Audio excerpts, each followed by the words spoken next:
अस्सलामुअलैकुम दोस्तों, मेरा नाम है मोहित वाली और यूनिक इन्फो यूट्यूब चैनल पर आपको खुशामदीद कहता हूँ। दोस्तों, आज की इस वीडियो में मैं आपको बताऊंगा कि ऑयल प्राइसेस डिक्रीज़ क्यों होती हैं और इसकी वजह से हमें क्या फ़ायदा या नुकसान होगा और किन किन ममालिक को ऑयल प्राइसेस डिक्रीज़ होने की वजह से नुकसान होगा। वीडियो स्टार्ट करने से पहले आपसे रिक्वेस्ट है कि अगर आप हमारे चैनल यूनिक इन्फो पर नए हैं तो चैनल को सब्सक्राइब कर लें और बेल आइकन को ऑन कर लीजिए ताकि आपको लेटेस्ट वीडियोज़ मिलती रहें। तो चलिए वीडियो शुरू करते हैं। दोस्तों, हुआ कुछ यूँ कि आज के दौर की इस ख़तरनाक वबा कोरोना वायरस जैसी कोई बीमारी कुरायार्स पर लोगों ने नहीं देखी थी।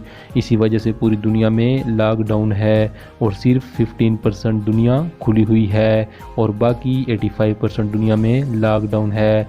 यही वजह है कि जब से ऑयल डिस्कवर हुआ है तो किसी ने ऑयल की प्राइसेस इतनी नेगेटिव नहीं देखी थी।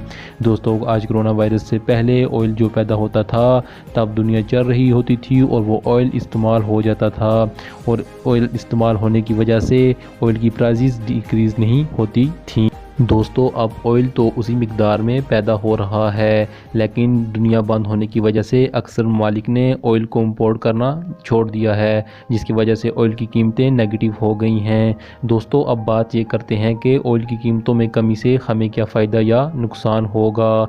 दोस्तों, बात यह है कि पिछले एक महीने से पाकिस्तान 75% बंद है। तो बात यह है कि जब पाकिस्तान बंद है तो ऑयल की कीमतें इंक्रीज़ हों या डिक्रीज़ हों, एक पाकिस्तानी आम शहरी को इससे कोई फ़र्क नहीं पड़ेगा, क्योंकि फ़िलहाल जो कि दौर हमारा चल रहा है इसमें हम ऑयल इस्तेमाल नहीं कर रहे और सब गाड़ियाँ और जितना भी मुल्क का निज़ाम है वो बंद हुआ है।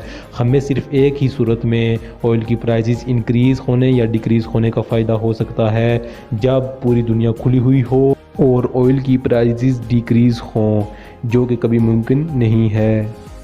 दोस्तों, अब आते हैं अपने तीसरे सवाल की तरफ कि ऑयल की प्राइसेस डिक्रीज़ होने से किन किन ममालिक को नुकसान होगा। इस फहरिस्त में बराह रास्त अरब और रशिया को सबसे ज़्यादा नुकसान होगा, क्योंकि अरब की आमदनी का इन्हसार 75% तेल पर है। दोस्तों, ये थी आज की वीडियो। उम्मीद है कि आपको वीडियो पसंद आई होगी। वीडियो पसंद आई हो तो चैनल को सब्सक्राइब करें और वीडियो को लाइक करें। मिलते हैं एक नई वीडियो के साथ। अपना और अपने प्यारों का ख्याल रखिएगा। खुदा हाफिज़।